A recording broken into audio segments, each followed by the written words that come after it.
Travolto e ucciso da un camion mentre attraversava Viale della Repubblica. A perdere la vita mentre andava a fare colazione nel solito bar è un imprenditore in pensione di 74 anni, Roberto Brandalise, residente con la moglie Daniela nella zona di San Pelaio. L'incidente è avvenuto alle 6:20 nei pressi dell'incrocio con via Santa Bonavecchia, a pochi passi dall'agenzia di pratiche auto Gobbo. Nel vicino bar alcuni avventori che hanno sentito la frenata del mezzo che ha travolto l'anziano hanno subito chiamato il 118, quando però il personale medico è intervenuto sul posto non c'era più nulla da fare per salvare la vita al pensionato. Troppo gravi i traumi causati dal tremendo impatto, l'uomo è deceduto sul colpo. Il conducente del camion non ha potuto fare nulla per evitare l'impatto, forse una distrazione. L'autista si è reso conto di aver investito un uomo solo quando ha udito il forte rumore dell'impatto.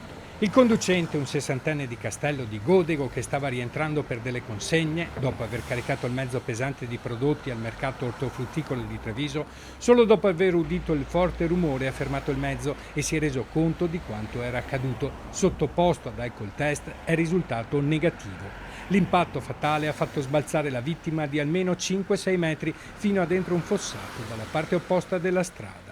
Roberto aveva terminato da pochi attimi di fare colazione ed è stato investito mentre si stava avvicinando alla propria auto parcheggiata dalla parte opposta della strada.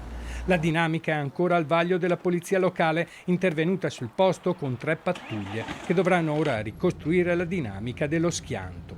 La strada in quel punto è nota per la sua pericolosità. Una strada pericolosa? Questa sì. Era il traffico che ne sente poco, se no ne sente ancora di più. Bisogna essere prudenti in questa strada. Tanto.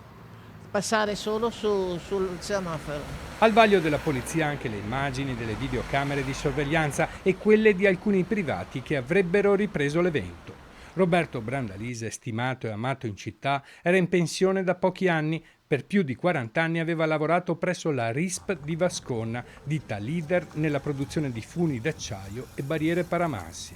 Nell'azienda dove oggi il figlio Riccardo è socio sono stati chiamati subito dopo la tragedia, ancora scosso il cugino Maurizio. Per chi lo conosce è una perdita immensa.